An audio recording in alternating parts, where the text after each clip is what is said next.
আসসালামু আলাইকুম। সম্মানিত ফাউন্ডার বৃন্দ, আশা করি আপনারা প্রত্যেকেই ভালো আছেন। হুমায়ূন অনলাইন চ্যানেলের পক্ষ থেকে সকলকে ওয়েলকাম করতেছি আজকে আমার এই ভিডিওতে। আজকের টপিক এসএসসি মামলা।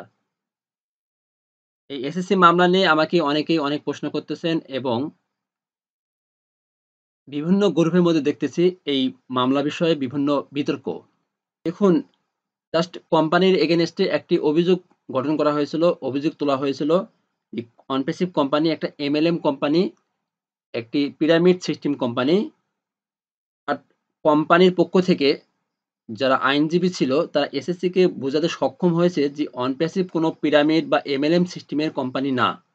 সো এসএসসি মামলা কোম্পানির জন্য কোনো বড় কোনো ফ্যাক্ট না। বড় কোনো সমস্যা এসএসসি মামলা না।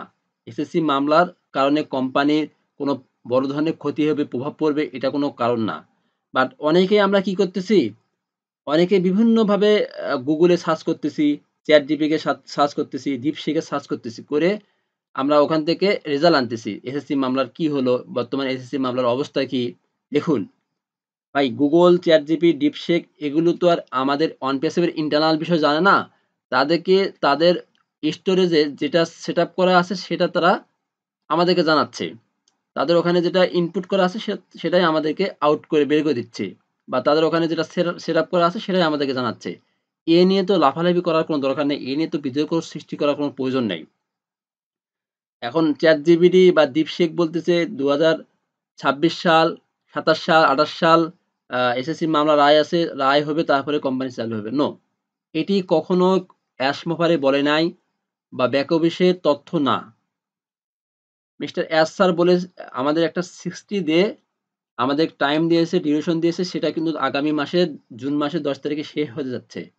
জাস্ট এসএসসি মামলাকে সামনে রেখে যে পিছনের যে ফিনিশিং কাজগুলো আছে কোম্পানির সেই কাজগুলোকে কমপ্লিট করে নিচ্ছে মিস্টার এসমোভারে। অর্থাৎ 60 ডে আমরা আগামী মাসের ১০ তারিখে শেষ হতে যাচ্ছে। এই আগামী মাস অর্থাৎ জুন মাস আমাদের যারা ফাউন্ডার অতীব গুরুত্বপূর্ণ একটা মাস হচ্ছে জুন মাস। অর্থাৎ জুন মাস আমাদের আ পবিত্র ঈদুল আজহার ঈদের মাস। এই মাস আমাদের আরেকটা ঈদ হতে পারে ইনশাআল্লাহ। যদি কোনো ইন্টারনাল প্রবলেম ক্রিয়েট না হয়, নতুন করে যদি কোনো ইস্যু তৈরি না হয়, নতুন কোনো যদি প্রবলেম তৈরি না হয়, জুন মাস হবে আমাদের জন্য গোল্ডেন মাস। সো জুন মাসটা আমাদের ফাউন্ডার জন্য খুবই ইম্পোর্টেন্ট মাস। আমরা অলওয়েজ ওএস কে ফলো করব। ইকোসিস্টেমকে লক্ষ্য যেকোনো সময় যেকোনো গুরুত্বপূর্ণ নিউজ আসতে পারে, ভালো নিউজ আসতে পারে। সো আমরা অলওয়েজ ওএস কে ফলো রাখবো। আর দেখুন বর্তমান সময়ে মোফারে স্যার বাংলাদেশকে নিয়ে খুব সিরিয়াস এবং বাংলাদেশে যা হতে যাচ্ছে এবং হবে এটা শুনলে পারে বা আপনি খুব শীঘ্রই আমরা জানতে পারবো এবং সকলেই জানতে পারবো। এগুলো যখন আমরা জানতে পারবো আসলে আমাদের চোখ আর চোখের জায়গা থাকবে না, চোখ কপালে উঠে যাবে ইনশাআল্লাহ। দেখেন কি হতে যাচ্ছে। তো তো খুব বেশি নেগেটিভ এক্টিভিটিস করার প্রয়োজন নাই। বিভিন্ন গ্রুপে নেগেটিভ লেখালেখির দরকার নাই। খুব শান্ত থাকুন, সিরিয়াস হন, নেগেটিভ এক্টিভিটিস টোটালি অফ করে দেন। খুব শীঘ্রই আমরা আমাদের যেই লক্ষ্য, সেই লক্ষ্যে আমরা পৌঁছে যাবো ইনশাআল্লাহ। অর্থাৎ সামনের মাসটাকে আমরা খুবই গুরুত্ব দিব এবং সামনের মাস আমরা অনেক কিছু পাবো ইনশাআল্লাহ। সেই পর্যন্ত আমরা ভালো থাকবো, সুস্থ থাকবো। আসসালামু আলাইকুম ওয়া রাহমাতুল্লাহ। আল্লাহ হাফেজ।